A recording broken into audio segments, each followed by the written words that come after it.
Now, let us start with this video. इस video में main है कि इंफ्रास्ट्रक्चर एंड अदर सेक्टर, ये स्पेशली जो एक्चुअली तो ये इकोनॉमिक ज़्यादा कवर करता है, थोड़ा ज्योग्राफी भी कवर करता है। जो क्वेश्चन जो अब तक जो इस सेक्शन से आए हैं, मेंस पॉइंट ऑफ व्यू से थोड़ा सा ये इंपॉर्टेंट इसलिए हो जाता है क्योंकि इंफ्रास्ट्रक्चर क्या है, बेसिक चीज़ है, क्योंकि बिना इंफ्रास्ट्रक्चर के हम मूव कर नहीं सकते हैं।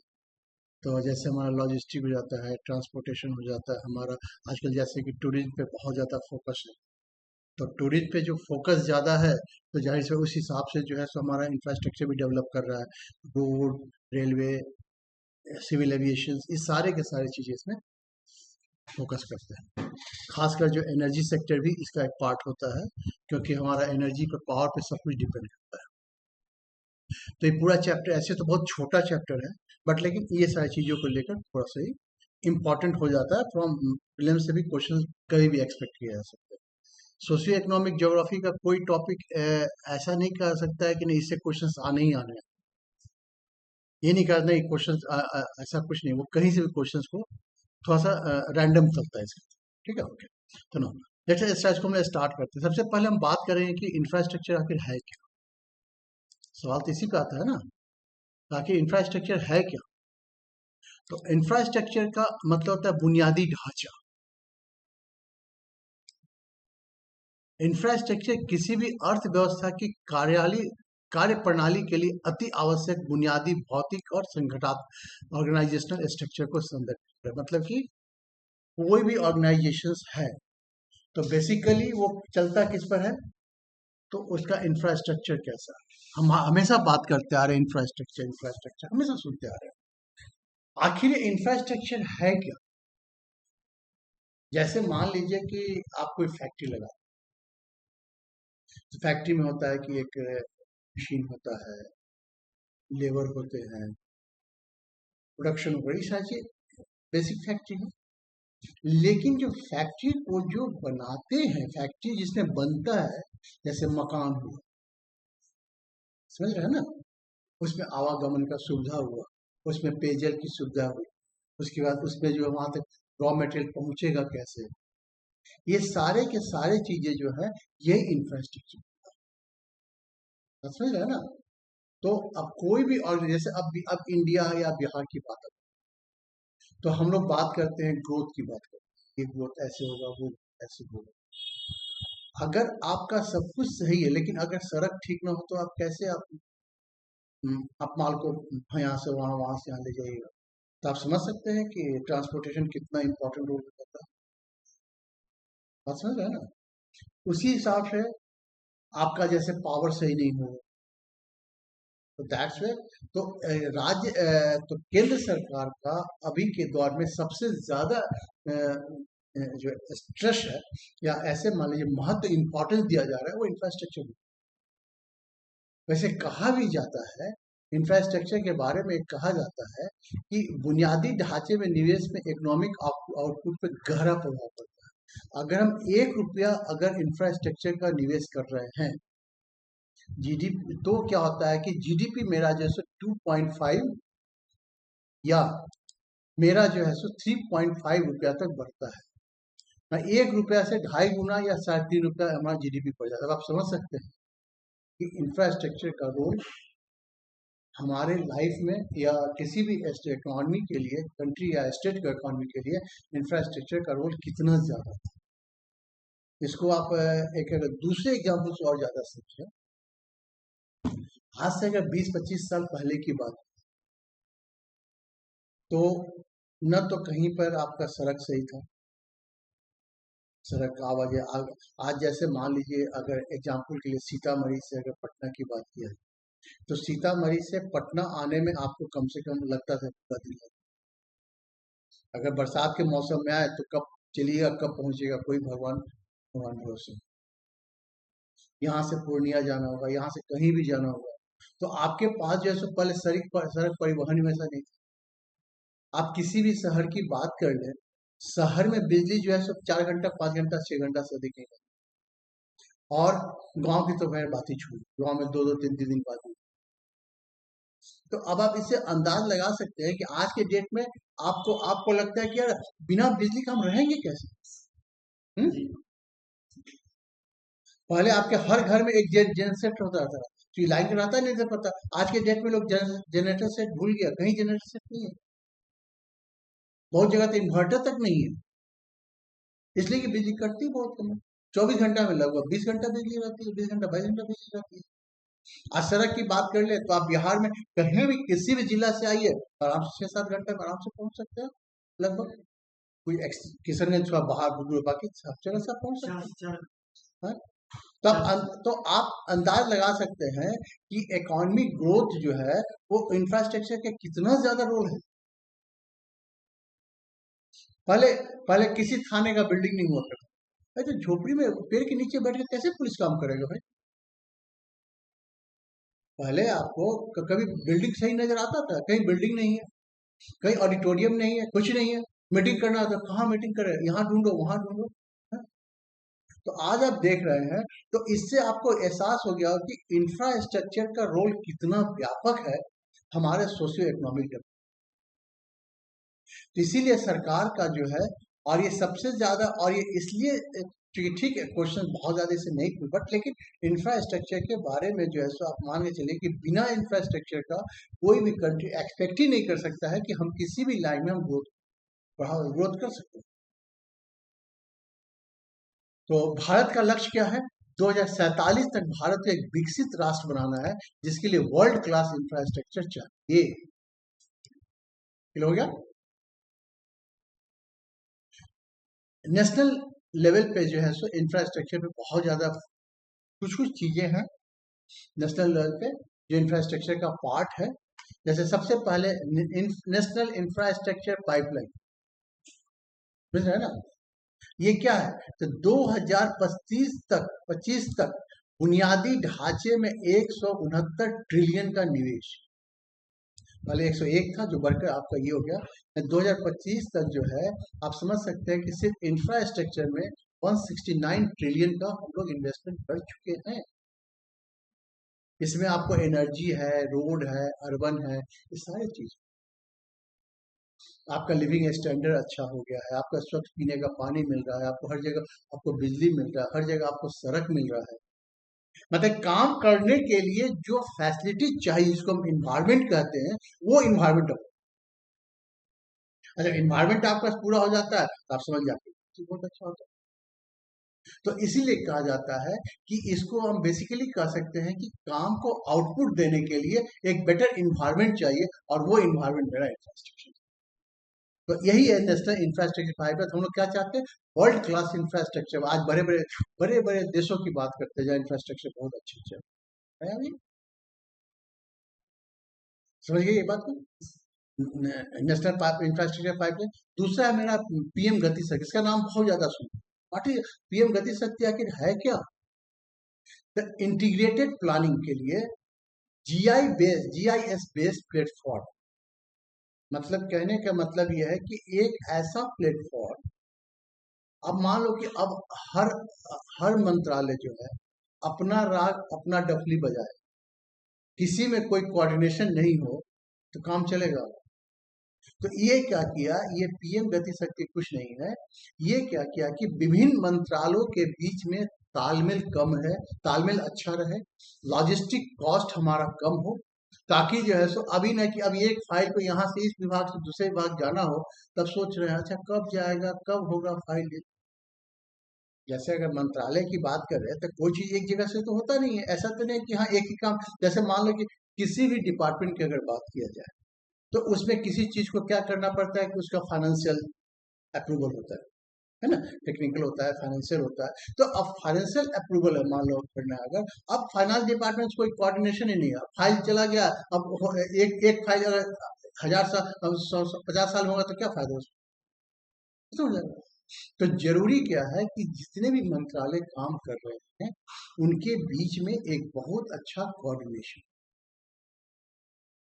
जीआईएस बेस मतलब कि क्या है कि आपका जो हर चीज जो है सो आपका ऑनलाइन वगैरह सब चीज आपका सेट है। ठीक है। National logistic policy. ये लॉजिस्टिक का मतलब क्या होता है? जो आना जाना सामान जो आता है जाता है, जैसे लॉजिस्टिक। कहा जाता है लॉजिस्टिक की लागत आज के डेट में कहा जाता है 14% जीडीपी का। 14% से घट कर 8। हाँ, ये इसको घटा के कितना करना है? 8%। 2030 तक हमें जो है सो 8% तक करना है। जैसे समझ रहे हो ना? तो इसका मतलब ये है कि आज जो हम सामान को यहाँ से वहां भेजते हैं, इसमें जो पूरे लॉजिस्टिक की बात होती है, तो अभी मेरा जीडीपी का 14% इसमें खर्च है। हम इसको चाहते हैं घटा के कहाँ? 8% तक। नेशनल मोनेटाइजेशन पाइपलाइन, ये एक एक अलग टाइप की चीज है। इसको ऐसे समझो, सरकार की पुरानी संपत्तियों को निजी क्षेत्र को लीज पर देना, जिससे 6.5 लाख करोड़ जुटा। नेशनल मोनेटाइजेशन पाइपलाइन का मतलब होता है कि ऐसे बहुत सारी चीजें हैं जो मेरा बेकार पड़ा हुआ है। खासकर इंडियन गवर्नमेंट जो हम लोग मोनेटाइजेशन पे हमेशा बात करते हैं, इस पर कभी बजट में आएंगे तो शायद इस पर और ज्यादा डिटेल चर्चा होगी। मोनेटाइजेशन का मतलब ये होता है कि जैसे बहुत सारी चीजें हमारा एक या तो बेकार हो गया, या फिर वो यूज के लायक नहीं है ना। तो जैसे एग्जाम मान लो, शुगर मिल जाए, बेकार हो गया शुगर मिल। आज उतना जमीन निखेरे हुए है, उतना सब कुछ किए हुए है, उसे बहुत सारे मशीनरी वगैरह है, आज वो बिल्कुल काम के लायक नहीं। अगर उसको सोचो फिर से चालू कर दिया है तो कितना अच्छा। तो ये एक एग्जाम्पल दिया जो ये कह रहा है क्या कि अगर हम आज सरकार मान लो किसी प्रकार नहीं चल पाए, तो कोई बहुत से रीजन से, एक रीजन नहीं है, पॉलिटिकल सोशल बहुत सारे। तो अगर प्राइवेट के साथ अगर मिलकर, एक तो ये हुआ कि जो चीजें हमारे यहाँ सही ढंग से नहीं चल रही है, उसको प्राइवेटाइजेशन के साथ मिलकर टाई अप करके क्या किया जाए कि उसमें जो है सो हम डेवलप उसको कर सकें। इसके पीछे भी अपना अपना अलग अलग रीजन्स हैं। जैसे रीजन्स ये है कि प्राइवेट सेक्टर्स में ये माना जाता है कि उनके पास काम की ये कुछ एक्सपीरियंस बहुत ज्यादा है। ऐसा नहीं गवर्नमेंट में कमी है, समझे ना। लेकिन वहां पे कुछ चीजें अच्छी हैं तो गवर्नमेंट में कुछ चीजें अच्छी हैं, हर दोनों जगह खराब है अच्छा ही है। तो अगर इस चीज को लेकर, और यहीं से हमारा शुरू होता है पीपीटी में, मैंने कि तो जब हमारी जो आप देख रहे हैं क्या, पीपी मोड जो है सो क्या हुआ है कि आपका जो है सो बहुत सारे गवर्नमेंट सेक्टर जो कभी अछूता रहा, जहाँ की प्राइवेट आदमी घुस नहीं सकता था, अब वहां भी एंट्री दिया गया है। खासकर स्पेस टेक्नोलॉजी देख लीजिए, डिफेंस सेक्टर देख लीजिए, जो बिल्कुल गवर्नमेंट का था, आज वहां भी प्राइवेट लोगों का एंट्री हुआ है। इसलिए हुआ है क्योंकि कुछ चीजें हैं जो प्राइवेट के आने से जो अचानक वो चीजें बूम कर गई। पहले आप जाते थे, पहले आप मान लीजिए रेलवे स्टेशन पे आप जाते थे, तो जब आप रेलवे स्टेशन पे जाते थे तो आपको रेलवे स्टेशन, यार यहाँ गंदगी वहां गंदगी, एक अजीब सा जैसे एक माहौल हुआ करता था। आप समझ रहे हैं ना? अब आप वही स्टेशन पे जाते हैं तो स्टेशन चकाचक लगता है, बहुत सारी चीजें बदल गई हैं। हमारे जो है सो हर चीज को लगता है जैसे कि हम जाएंगे तो एक अच्छा वही बोले कि आउटपुट चाहिए तो you need a good infrastructure. आपका जो है सो काम करने का माहौल अच्छा रहेगा तभी तो आप अच्छा आउटपुट दीजिएगा। काम करने का माहौल ही अच्छा नहीं है तो क्या आप आउटपुट दीजिएगा? तो जरूरी क्या है, तो ये सारी चीजें आप कहते हैं हम लोग, एक तो ये चीज हो गया। दूसरा चीज क्या है कि हमारी बहुत सारी चीजें ऐसी हैं जो हमारा हमारा वेस्ट। अगर मैं बात करूं तो इसको आप ऐसे कर सकते हैं कि आज अगर कभी सचिवालय में जाइएगा तो उस एक जगह देखिएगा कि कार का अंबार लगा। कहीं भी थाना में जाइए तो देखिए मोटरसाइकिल ऐसी पड़ा हुआ है, कार ऐसी पड़ा हुआ है। क्यों? यूजलेस है, उसको सिवाय स्क्रैप करने का कोई ऑप्शन ही नहीं है। तो वो सारी की सारी चीजें जो है सो आज कमे पैसा पर अगर हटा दिया जाएगा, वो तो फर्दर की यूज होगा नहीं। तो एक तरह से उससे क्या कि वो आपका रेवेन्यू तो आ गया। अब रेवेन्यू आ गया तो उसको अब क्या करना पड़ेगा, अब उसको आप यूटिलाइज कर सकते हैं कहीं। इसीलिए सरकार ने बहुत सारे ट्रांसपोर्ट में बहुत सारे ऐसे चेंजेस लाई है, जैसे इसकी स्क्रैप पॉलिसी आई है। गाड़ी जो है सो 15 साल बाद, जैसे डीजल गाड़ी है, वो सी गाड़ियां 15 साल बाद जो आउटडेटेड हो जाती है। अब वो जो है आउटडेटेड हो गई, तो क्या आउटडेटेड का मतलब क्या, उसको उठा कहीं फेंक देंगे तो एक तो जगह छेकेगा, पॉल्यूशन अलग होगा, लंथन चीज अलग होगा। उससे अच्छा नहीं कि उसको उसको उसका यूटिलाइज कर लिया जाए। तो ये भी एक मोनेटाइजेशन आप कह सकते हैं। तो ये सारे के सारी चीजें हमारे में है ना। ये सारे ये जो तीन चार चीजें मैं बताया है, नेशनल इंफ्रास्ट्रक्चर का मतलब है कि हमने चीजों को तैयार करना, और और जो है पीएम गति शक्ति हो गया, सारे विभाग को कोऑर्डिनेशन करना। लॉजिस्टिक पाइपलाइन पॉलिसी जो 14% जीडीपी का चल रहा है, उसको हम लोग घटाकर 8% पे करने वाले हैं। और मोनेटाइजेशन का मतलब है कि जो हमारी चीजें वेस्ट जा रही है, खराब जा रही है, उसको एक तो रीजनरेट करना, रीयूज करने के लायक बनाना, चाहे हमारा प्राइवेट पार्टी के साथ मिलकर हो, चाहे जैसे, या उसकी क्या पॉलिसी होता है। तो ये सारी चीजें हमारे राज्य के प्रमुख, ठीक है। हम आते हैं सीधे ऊर्जा सेक्टर, जो ऑलरेडी पढ़ चुके हैं। ऊर्जा सेक्टर हम लोग क्या पढ़ रहे हैं, बेसिकली कितने टाइप के ऊर्जा होते हैं, रिन्यूएबल है, रिन्यूएबल है, वगैरह वगैरह ऐसा चीज। अब इसको अब आप कहें कि अब ये इंफ्रास्ट्रक्चर में क्यों है, इसलिए कि काम करने का बस इतना अगर समझ में नहीं आए, तो तेज समझ लीजिए कि काम करने का माहौल, तो अब काम करने का माहौल अच्छा कब रहेगा, जब बिजली रहेगी तब। बिजली रहेगी तो आपको तो काम करना आसान रहेगा, कंप्यूटर चलेगा। बार बार मान लो बिजली कटता है तो हमेशा कंप्यूटर हैंग होता रहेगा, समझ रहे हैं ना। आप डिस्टर्ब हो जाओगे, लाइट नहीं रहेगा, गर्मी में पंखा नहीं चलेगा, बहुत सारी चीजें हो जाएगी। इसलिए एनर्जी सेक्टर जिसका बहुत बड़ा रीढ़ है। तो बिहार के ऊर्जा क्षेत्र में काफी बदलाव आया है, और जो राज्य की आर्थिक उन्नति का रीढ़ रहा है। डेवलपमेंट अब किस चीज से मानते हैं, अरे यार यहाँ तो आते हैं यार, बिजली आती है, पर लोग कहते हैं अरे पटना है तो बाकी जगह तो बिजली नहीं है। आज देख लो, आज कोई शहर में तो नहीं कर सकते हर शहर में भी पूरा बिजली रहती है। तो ये जो डेवलपमेंट जो मेरा है, यही माना जाता है कि यही सब मेरी, इसलिए पावर सेक्टर इज वीक। आज बिना पावर सेक्टर का हम एक्सपेक्ट ही कुछ नहीं कर सकते, हर काम तो बिजली से हो रही है। पिछले दशक में बिहार पावर डिफिसिट, बिजली की कमी के कारण से पावर सरप्लस, बिजली की अधिकता की ओर बढ़ रहा है। अब हमारे पास डेफिसिट नाम की चीज नहीं है, हमारे पास है, बिजली इतना है कि हमको जो है सो इसके लिए चिंता करने की जरूरत नहीं है। तो ये हिस्टोरिकल जो शिफ्ट हुआ, ये कैसे है, बिहार ने अपने विद्युत क्षमता का रिकॉर्ड स्तर पर पहुंचा है। 2012 में पीक डिमांड बिहार का 2100 मेगावाट आपूर्ति करता था, पीक डिमांड। आज 24-25 में ये 8000 मेगावाट से अधिक पहुंच गया। आप समझ सकते हैं कितना गुना बढ़ गया कंजम्पशन। प्रति व्यक्ति बिजली की खपत जो 2012 में मात्र 134 किलोवाट आवर था, आज के डेट में 367 से 380 किलोवाट आवर पहुंच गया।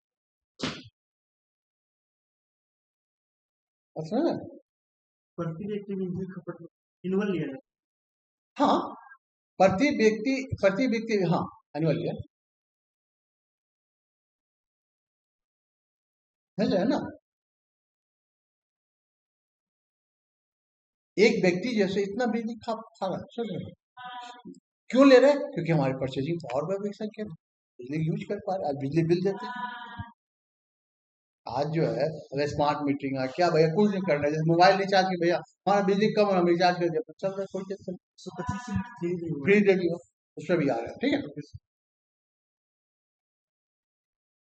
रिन्यूएबल एनर्जी, नवीकरण और हरित उत्पाद, ग्रीन इनिशिएटिव क्या है, बिहार अब थर्मल पावर से हटकर ग्रीन एनर्जी की ओर बढ़ रहा है। पहले सारा बिजली कहाँ से था, आपको थर्मल पावर प्लांट से। कजरा सोलर प्रोजेक्ट ये कहाँ लग रहा है, लखीसराय। तो 125 मेगावाट का सोलर प्लांट भारत का सबसे बड़ा बैटरी एनर्जी स्टोरेज स्थापित होगा, ताकि रात में भी सौर ऊर्जा की आपूर्ति हो सके। सीधे आगे इकोनॉमिक सर्वे से करंट आ गया नहीं, तो कहाँ लग रहा है कजरा सोलर पावर प्लांट और सोलर प्रोजेक्ट कहाँ पे है, तो लखीसराय में। बस इतना याद रखना है ना। ये क्या करे, किस चीज का है, तो बैटरी एनर्जी स्टोरेज सिस्टम का सबसे बड़ा, ताकि रात में भी जो है हम सोलर एनर्जी को दिन में स्टोर कर लिया, रात में उसका यूटिलाइज किया। फ्लोटर सोलर प्लांट, दरभंगा और सुपौल में फ्लोटिंग सोलर प्लांट, पानी पर तैरते हुए सोलर पैनल के सफल प्रयोग के बाद अब नवादा और फुलवारी शरीफ जलाशय में भी 10 मेगावाट का प्रोजेक्ट प्रस्तावित है। इंपॉर्टेंट क्या क्या हो गया? कजरा सोलर प्रोजेक्ट हो गया आपका, उसके बाद आपका floating solar plant Darbhanga Supaul वाली काम कर रहा है। अब उसके बाद हमारा दमादा और फुलवरिया में भी, जलाशय में भी हम 10 मेगावाट का प्रोजेक्ट प्रस्तावित। Dagmara hydro electric project, Koshi नदी पर बहुउद्देशीय परियोजना के माध्यम से हाइडल पावर जो है उत्पादन की योजना। डागमारा का नाम काफी इम्पोर्टेंट। किस नदी पर है? तो कोशी पर। समझ रहे? एनर्जी पर यहाँ पर अब सिर्फ जो डेटा उल्टा पे ही बात हो रहा है, जो हम नया कर रहे हैं। एनर्जी ऑलरेडी पहले बहुत ज्यादा बढ़ चुकी है, इसे तो ऑलरेडी देख ही लिया। अब कंजम्पशन कितना हो गया मेरा, क्या नया स्कीम क्या क्या आ रहा है। स्मार्ट और आधुनिक infrastructure, prepaid smart meter. Bihar देश का पहला राज्य है जिसने बड़े स्तर पर प्रीपेड मीटर, स्मार्ट मीटर लगाया। लगभग सब जगह स्मार्ट मीटर लग चुका है। इसमें डिस्कॉम क्या है? तो बिजली वितरण कंपनियों का घाटा कम है और पारदर्शिता बढ़ी है। पहले हमेशा घाटा में चलता था, काफी ठीक है, घाटा काफी होता था। अब ऐसा घाटा होता नहीं है, और जिस कारण जो साहब ये कारण बिजली आपको पूरा मिल रही है। ट्रांसमिशन नेटवर्क, बिहार ने अपना स्वयं का राज्य का ग्रिड सुदृढ़ किया है। अब राज्य में 400 किलो वोल्ट और 200 किलो वोल्ट, 220 किलो वोल्ट के सब स्टेशन का जाल बिछ चुके हैं। आप देखते होंगे, हर जगह देखते होंगे कि अब आपके पास सब स्टेशन बहुत ज्यादा मौजूद है। पहले सब स्टेशन नजर ही नहीं आता था, एक जगह से आ रहा है, एक कहीं फॉल्ट हुआ और पूरा पूरा उसके बाद का जितना है सब अपना ट्यूनी ट्यूनी ट्यूनी ट्यूनी। आज ऐसा नहीं, हर घर का अपना सब स्टेशन, छोटे छोटे एरिया में सब स्टेशन लगा हुआ है। तो इसका अगर कहीं बिजली अगर फॉल्ट है, उतने उतने देर बिजली आपका डिस्टर्ब, बाकी सब चल रहा है आपका। पहले पहले क्यों होता था? इसलिए होता था कि हर जगह बिजली नहीं था। सब जगह, अब सब जगह पावर स्टेशन बन गया। किसी के लिए अलग फीटर, डेडिकेटेड एग्री फीटर जो है सो ये चला है। किसी रोड मैप, बिहार के रोड मैप के किसानों के लिए अलग कृषि फीडर बना है, एग्री फीडर अलग। चीप पावर फार्मर्स, किसानों को सिंचाई के लिए मात्र 70 से 80 पैसे प्रति यूनिट सब्सिडी के बाद बिजली उपलब्ध कराई, जिससे डीजल पंपों पर निर्भरता कम और किसी खेती की लागत घटी। तो किसानों को किस दर पर दिया जा रहा है? तो 70 से 80 पैसे प्रति यूनिट। समझ से कितना कम हो गया। एनर्जी, नेपाल के साथ क्रॉस बॉर्डर पावर ट्रेड में बिहार एक प्रमुख ट्रांजिट पावर पॉइंट बना। जल जल हरियाणी, हरियाणी जो है हरियाली, इस मिशन के तहत सरकारी भवन पर रूफ टॉप सोलर। आज मैक्सिमम गवर्नमेंट बिल्डिंग में आप देखिएगा कहते हैं रूफ टॉप सोलर प्लांट लगा हुआ है। और किसी भी कलेक्ट्रेट में चले जाइए, पहले तो मैक्सिमम जगह देखिएगा कि आपको सोलर प्लांट। पहले जनरेटर का कॉस्ट हो जाता है, आज देख लीजिए कॉस्ट भी कम है। आप इसे अंदाज लगा सकते हैं कि कितना ज्यादा, मतलब कि पहले जनरेटर का जनरेटर चलाइए, तीज चलाइए, अलग लफड़ा। पम्प्ड स्टोरेज प्लांट, कैमूर के पहाड़ी में बिजली संचय के लिए पम्प्ड स्टोरेज परियोजना की खोज की जा रही है, जब भविष्य में ग्रिड स्टेबिलिटी को कंट्रोल करें। ये सारे जो है सो हमारे जो जो फीचर्स है कमिंग फेज में, इन सारी चीजों पे काम कर रहा है। अब पूछ देगा कि पंप स्टोरेज प्लांट कहाँ पे लगा है, जाहिर सी बात है कि क्या क्या मूड में इसका किया जा रहा है। ठीक है, क्लियर हो गया? हाँ, अब हम लोग बात करते हैं ट्रांसपोर्ट। बिहार में सड़क की नेटवर्क का विकास डबल इंजन विकास के सबसे सटीक। रोड डेंसिटी, बिहार की सड़क की डेंसिटी जो है 3167 किलोमीटर प्रति 1000 वर्ग फीट। ठीक है, 1000 किलोमीटर में लगभग जैसो आपको 3167, जो वो केरल और पश्चिम बंगाल का तीसरा स्थान। हमारे रोड का जाल इतना ज्यादा है, इससे अंदाज लगा सकते हैं कि हमारा जो है सो रोड डेंसिटी के मामले में हम लोग थर्ड पोजिशन पे आते हैं। एक्सप्रेस वे, बिहार के बजट 25-26 और केंद्र की सहायता से राज्य को नए आर्थिक गलियारे इकोनॉमिक कॉरिडोर में। कौन कौन इकोनॉमिक कॉरिडोर है? तो असम दरभंगा एक्सप्रेस वे, जो उत्तर बिहार, उत्तर और दक्षिण बिहार को जोड़ने वाला पहला express way. Patna Purnia express, पूर्वी बिहार को कनेक्टिविटी में क्रांति बदलाव। बक्सर भागलपुर, राज्य के पूर्वी पश्चिमी छोर को जोड़ने का लगा। तो ये तीन जो हमारा इकोनॉमिक कॉरिडोर का मतलब क्या होता है, जो इकोनॉमिक जहाँ एक्टिविटी ज्यादा होती है उस एरिया को जोड़, ठीक है। इससे अंदाज लगा सकते हैं कि हमारे यहाँ क्या सारे हमारे ब्रिज रिवोल्यूशन, हमारे यहाँ गंगा नदी पुलों की संख्या 2005 में मात्र 200, आज के डेट में 17 प्लस हो जाए, निर्माण हो चुका है, निर्माणाधीन। कच्ची दरगाह विद्युत पुल, यह भारत का सबसे लंबा नदी पुल 9.76 किलोमीटर है। अब ये स्टार्ट नहीं हुआ है, बट लेकिन बहुत जल्दी स्टार्ट। महात्मा गांधी से इसका देखिए आपका अभी जो रिनोवेशन जो हुआ है, ठीक है, उसके पैरेलल पुल बन रहा है, लेकिन सबसे लंबा पुल मेरा कच्ची दरगाह, कच्ची दरगाह भी पटना में पड़ता है। हाँ, जैसे यहाँ से निकल दरगाह के जस्ट बाद, हाँ, और बिंदुपुर हाजीपुर, गंगा नदी की इस तरफ, गंगा नदी इस तरफ, ठीक, ये हो गया। राष्ट्रीय राजमार्ग राज्य के आर्थिक विकास का कुल लंबाई लगभग जो है सो 26 तक बिहार में एनएच की कुल लंबाई 6,400 किलोमीटर पहुंची। आज मेरे पास टोटल जो एनएच की जो लंबाई है वो 6,400 किलोमीटर है। बिहार में एनएच का घनत्व 67.97 किलोमीटर पर किलोमीटर, स्क्वायर किलोमीटर सोच सकते हैं, प्रति किलोमीटर प्रति वर्ग मीटर। जो राष्ट्रीय औसत 44.59 से काफी अधिक है। नेशनल में आपका जो 44.59 है, लेकिन ये बिहार में कितना 67.9।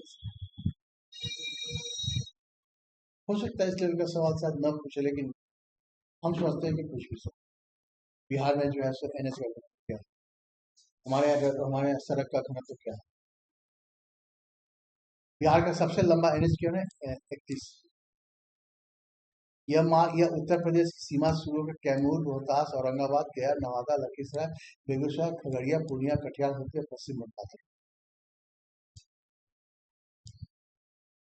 ठीक है, तो किस किस जिला से गुजरता है, जो थोड़ा सा ये पठारी,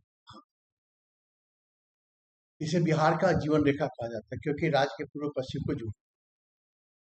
अन्य NH-19 जो पुराना NH-2 था, इसको गोल्डन ट्राइंगल के नाम से जाना जाता है। यह कैमूर, रोहतास, औरंगाबाद जिलों को, ठीक है। NH-22 यह सोनपुर, हाजीपुर, मुजफ्फरपुर, सीतामढ़ी को नेपाल सीमा तक जोड़ता है। NH-139 पटना, अरवल और औरंगाबाद को जोड़ता है, जो मुख जो है आपका हो गया।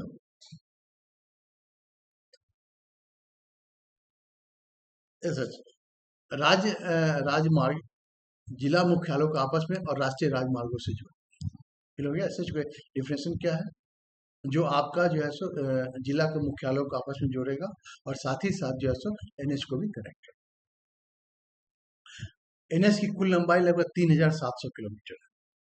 इसका रख रखाव बिहार राज्य सड़क विकास निगम BSRDC के द्वारा किया जाता है। ये सवाल इंपॉर्टेंट है कि जो हमारे एसएच का जो है सो स्टेट हाईवे का रख रखाव कौन, एनएच का तो NHI करता है और इसका जो है सो BSRDC करता है। सबसे लंबा जो एसएच है वो हमारा SH1 है। यह मार्ग दक्षिण पश्चिमी भाग में महत्वपूर्ण कनेक्टिविटी प्रदान करता है। एसएच मुख्य रूप से राज्य के आंतरिक जैसे गया, जहानाबाद, नौरंगा भाग सभी ग्रामीण क्षेत्रों से पहुंच।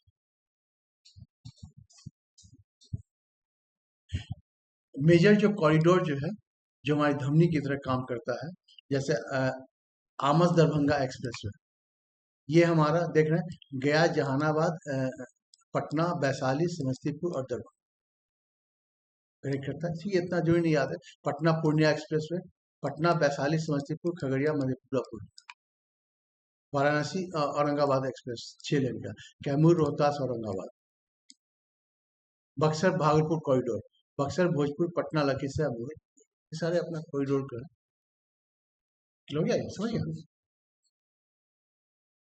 अब हम बात करते हैं जल मार्ग, इनलैंड वाटरवे। बिहार में नदियों का विशाल जाल, गंगा, गंडक, कोसी और अपार। नेशनल वाटरवेज वन, ये गंगा नदी में है। यह भारत का सबसे लंबा और महत्वपूर्ण जल मार्ग है। प्रयागराज से हल्दिया तक इसको माना जाता है। ये बीपीएससी पॉलिसी बहुत इंपॉर्टेंट है।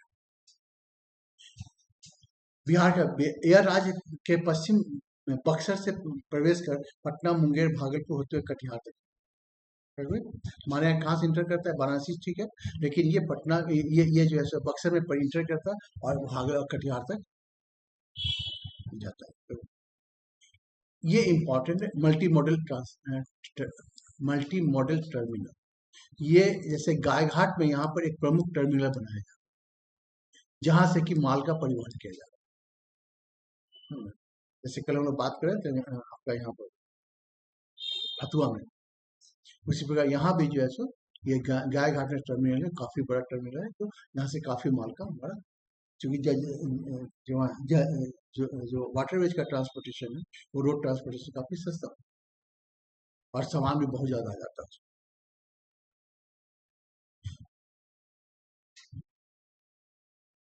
एक है गंडक नदी में NH-37, यह हाजीपुर से त्रिवेणी घाट तक जल मार्ग विकसित करने की योजना है, जिससे नेपाल के साथ व्यापार सुलभ।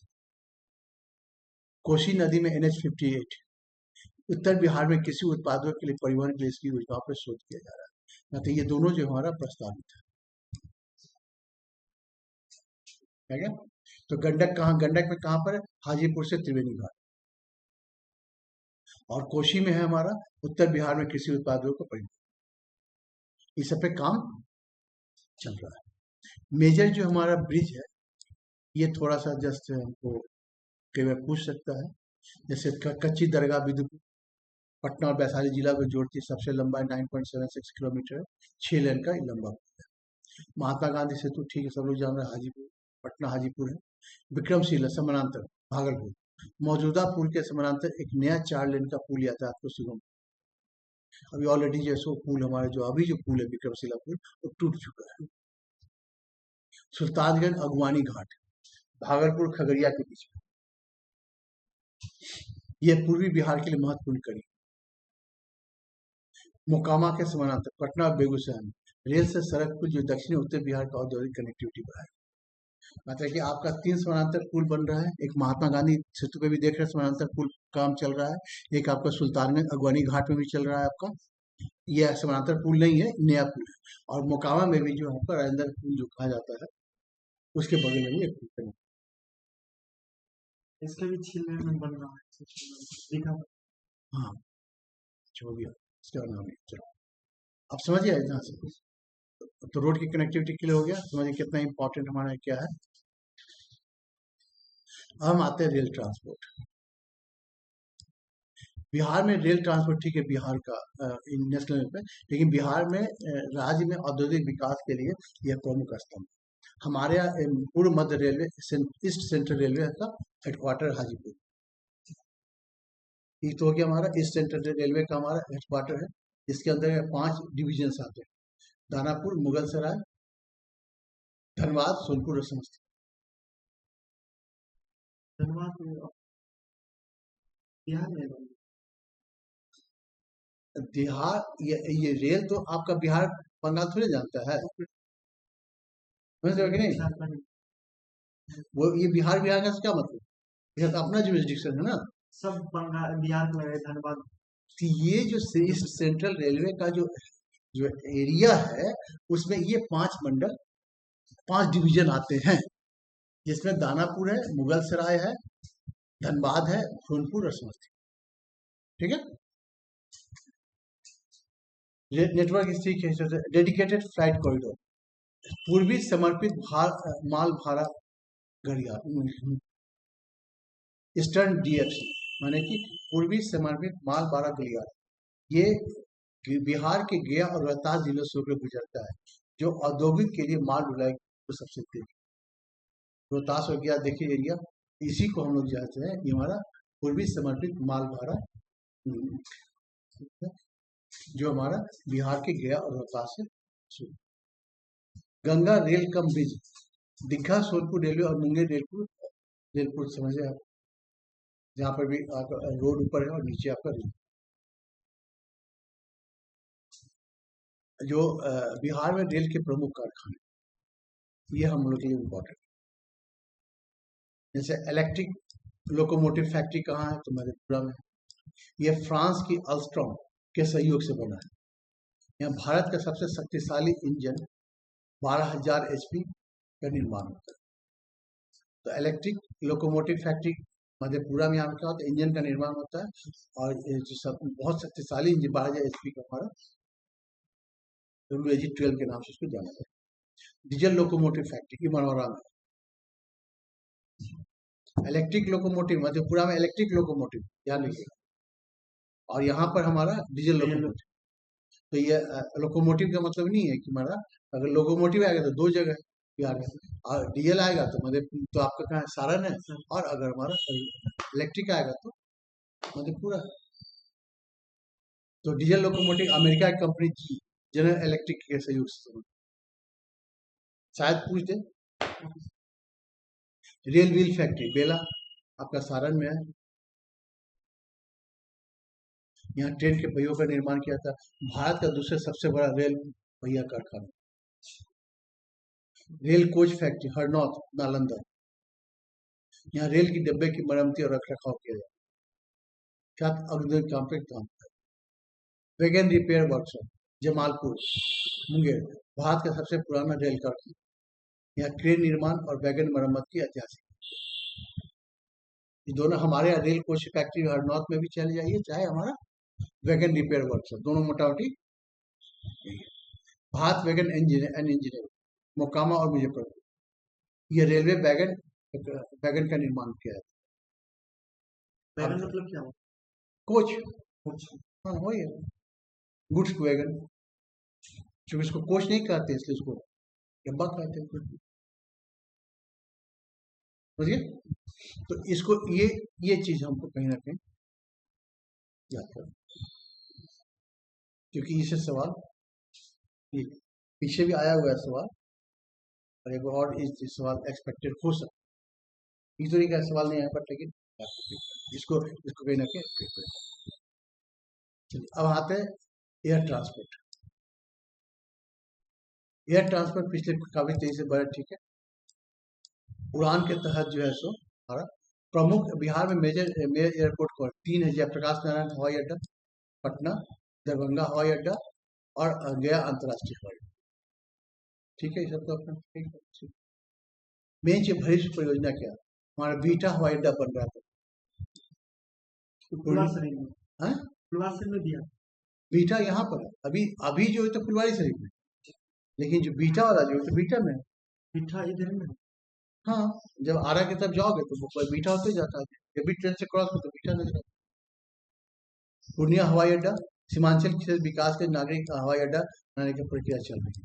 अभी भूमि अधिग्रहण का काम चल रहा है। रक्सौल और मुजफ्फरपुर यहाँ भी हवाई अड्डा का निर्माण किया रहा है।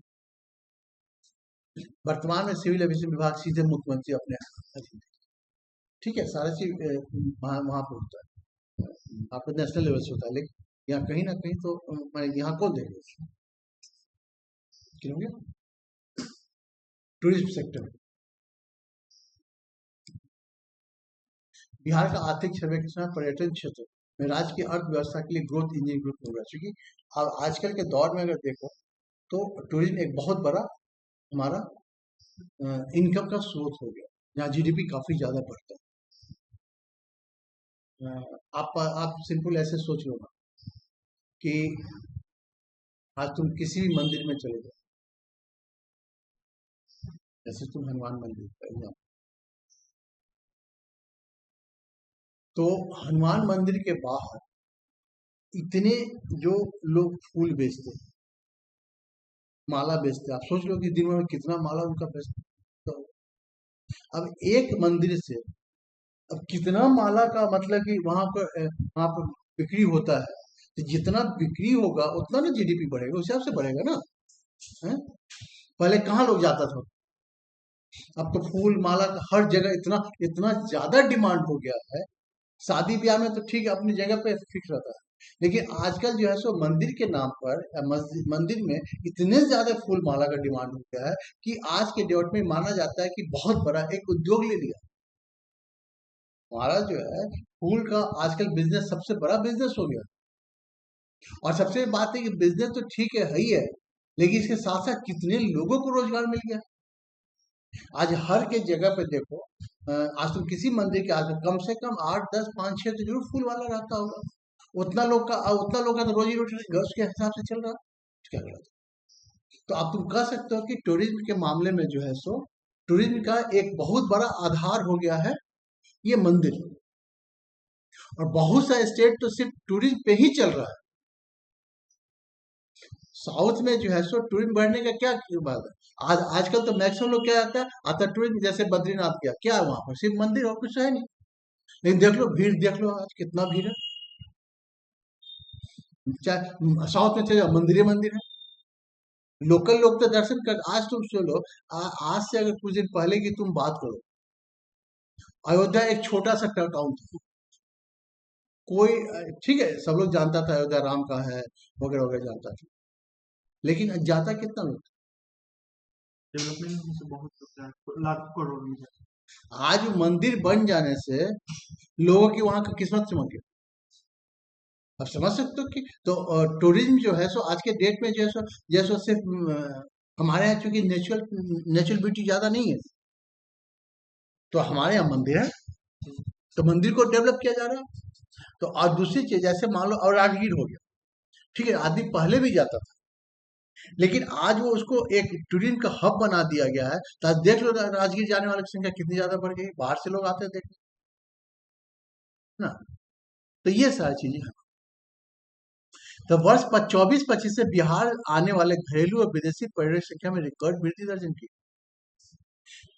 पर्यटन संबंध सेवाओं में, राज्य की सेवा में, सर्विस सेक्टर में आपका जैसे होटल हो गया, काफी ज्यादा फ्लोरिश किया है। धार्मिक पर्यटन का दर्जा, बिहार में पर्यटन मुख्य रूप से आध्यात्मिक और धार्मिक रिलीजियस सेक्टर पर आधारित है।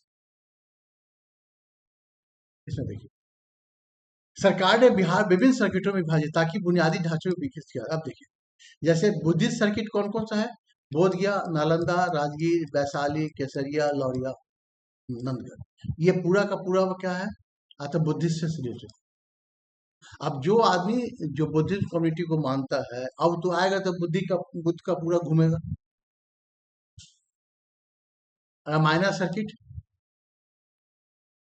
सीतामढ़ी, बक्सर और दरभंगा, ये रामायण सर्किट का पार्ट है। सूफी सर्किट मनेर शरीफ, बिहार शरीफ, फुलवारी शरीफ। सिख सर्किट पटना से तख्त साहिब, प्रकाश वर्ष का काफी चेंजेस आ रहा है, हो जा रहा है। जैन सर्किट पावपुरी और वैशाली। सर्किट का मतलब यह है कि अब जो आदमी इस सेक्ट से या इस संप्रदाय से रिलेट करता है या इसको मानता है, तो आदमी जिसका जिस अब वो सर्किट का मतलब यहाँ से वहां से वहां जाएगा ही जाएगा, इसको कहते हैं।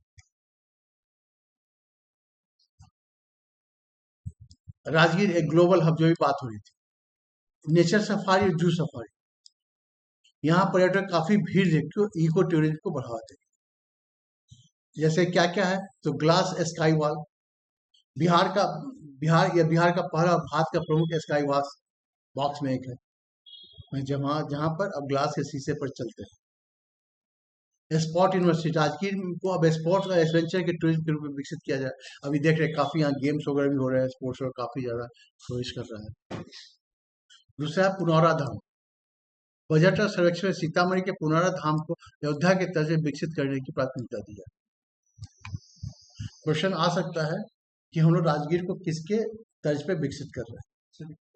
हाँ, सीतामढ़ी गंगा जल आपूर्ति योजना, Ganga water supply scheme, Rajgir गया और बोध गया जैसे पर्यटन क्षेत्र शहर में गंगा जल पीने के पानी के रूप में पहुंचाया जा रहा है, समझ रहे हैं ना। तो ये गंगा वाटर सप्लाई स्कीम जो है, जिसमें 3 डिस्ट्रिक्ट कवर किया जा रहा है। ये भी पूछा जा सकता है गंगा वाटर सप्लाई कौन सा डिस्ट्रिक्ट कवर अप नहीं, जिसमें 3 है आपका, राजगीर है, बोध गया, गया और बोध गया। क्या है? होटल इंडस्ट्री, बिहार में टूरिज्म को बढ़ावा देने के लिए हमारे होटल में होटल और रिसोर्ट बनाने के लिए लगभग 30% तक सब्सिडी दी जा रही है। प्रमुख और इसके लिए और डेवलप किया जा सकता है, जैसे प्रमुख वे साइड एम्यूनिटी, यानी कि प्रमुख जो राजमार्ग जहाँ से लोग जाकर गुजरते हैं, अब रोड के किनारे जैसे बहुत सारे एम्यूनिटी जैसे टॉयलेट हो गया, कैफेटेरिया हो गया, विश्राम गृह हो गया, ये सब चीज की आदमी सड़क से चलता है तो खाता पीता भी है। तो पहले क्या था कि सब चीज नहीं था, अभी सब चीज डेवलप किया जा रहा है। Digital connectivity, virtual QR code और आधारित गाइड काफी ज्यादा आपको सपोर्ट कर, एक बार क्यूआर कोड हमारी सारी डिटेल आपको वर्तमान में पर्यटक बिहार आते हैं लेकिन कम समय बिताते हैं। सरकार का लक्ष्य पर्यटकों को अधिक से स्टे ड्यूरेशन बढ़ाना हमारा स्किल डेवलपमेंट, मतलब स्थानीय गाइड और हॉस्पिटलिटी को प्रशिक्षण देना है। और जैसे वाल्मीकि नगर टाइगर रिजर्व और कैमूर पहाड़ियों को वन जीव वाइल्ड लाइफ के लिए हम काफी ज्यादा करोगे। Bihar is transforming from physical to digital, जैसे digital infrastructure, open fibre connectivity under Bihar Bharat net project, over 45,000 villages in Bihar are being connected with Wi-Fi. लगभग 45,000 गाँव को हम लोग जो है सो हाई स्पीड इंटरनेट से कनेक्ट कर दिया। ई ग्राम का विजन, ई गवर्नमेंट, भू अभिलेख। आप जानते हैं जैसे एग्रीकल्चर में देखे थे आप, डिजिटलाइजेशन ऑफ लैंड। अब डिजिटाइजेशन ऑफ लैंड जो है सो इतना इम्पोर्टेंट हो गया है, क्योंकि हर आदमी जमीन के बारे में क्या चाहता है, भाई भैया हम टैब दबाए हमको जैसे रिकॉर्ड का पूरा मिले। तो आप समझ इसका इम्पोर्टेंस कितना ज्यादा है। लीगल डिस्प्यूट्स काफी ज्यादा चेंज हुआ है।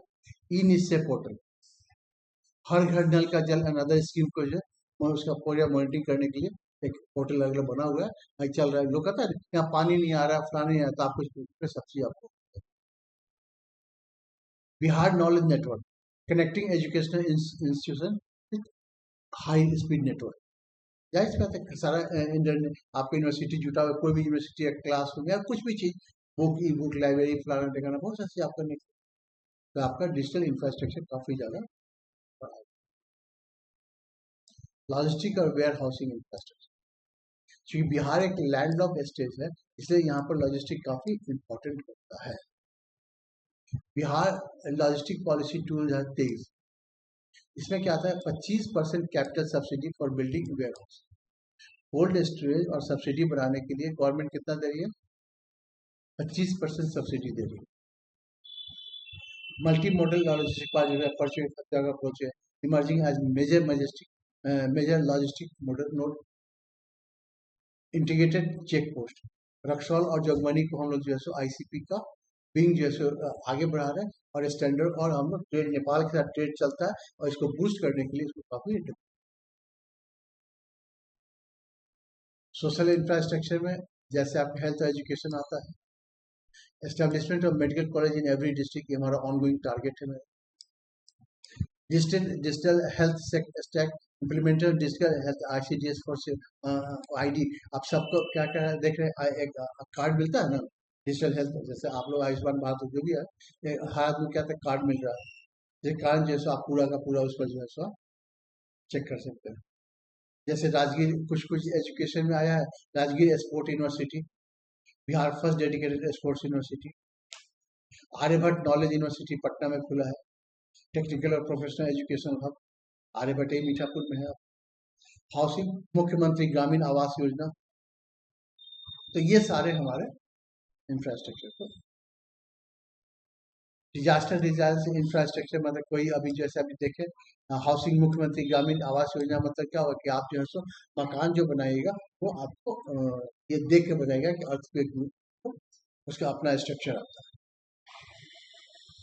अब इसमें क्या करें, given Bihar vulnerable to flood, flood earthquake यहाँ बहुत ज्यादा आता है, तो इसलिए क्या फ्लड प्रूफ रोड जो हमारा नेशनल हाईवे है नॉर्थ बिहार का, देखे होंगे कि जब जा रहे हैं तो कोसी गंडक बेल्ट में काफी ऊंचाई पे जाकर हमारा रोड बनाया, ताकि जो पानी आए तो रोड सिस्टम।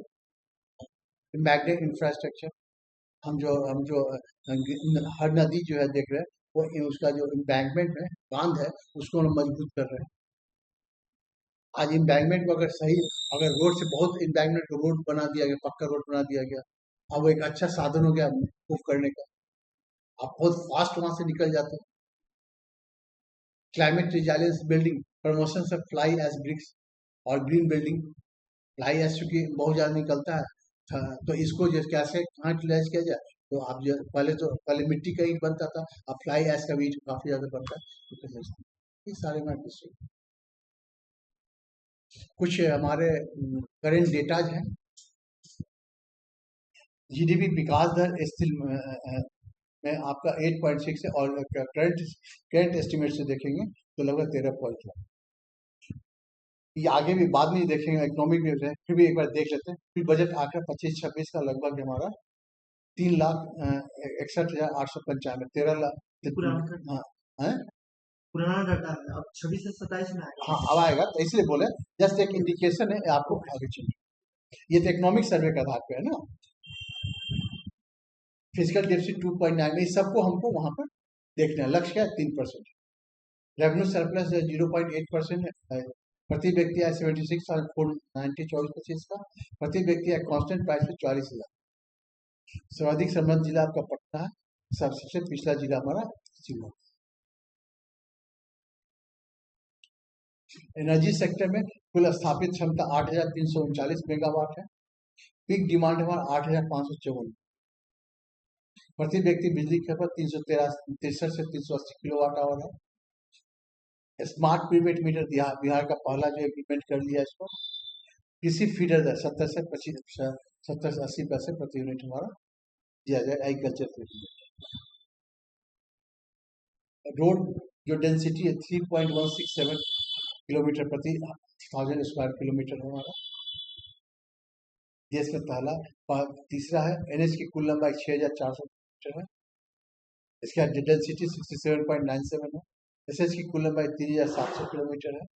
गंगा पुल पे लगभग 17 पुल है, और लॉजिस्टिक के लिए हमारा 18,000 करोड़ जो है सो लगभग हमारे लॉजिस्टिक निर्यात में देश में। आप जान रहे हैं कि लॉजिस्टिक पे जो हम स्पेशल मखाना वखाना बात है उससे वहाँ पर कुल अनाज का उत्पादन जो 24-25 में चावल 40.7% था, और मक्का गेहूं हमारा 32.1%, मक्का हमारा समय सबसे ज्यादा हम उत्पादन क्या करें? चावल उत्पादन करें।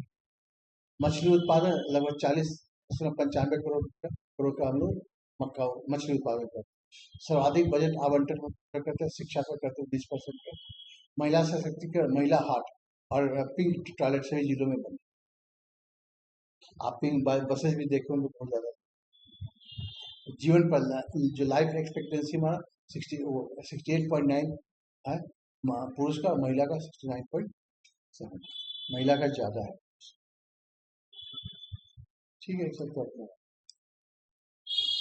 अब हो गया, यही था मेरा इंफ्रास्ट्रक्चर। कुछ नहीं था, फिर भी कुछ थी काफी,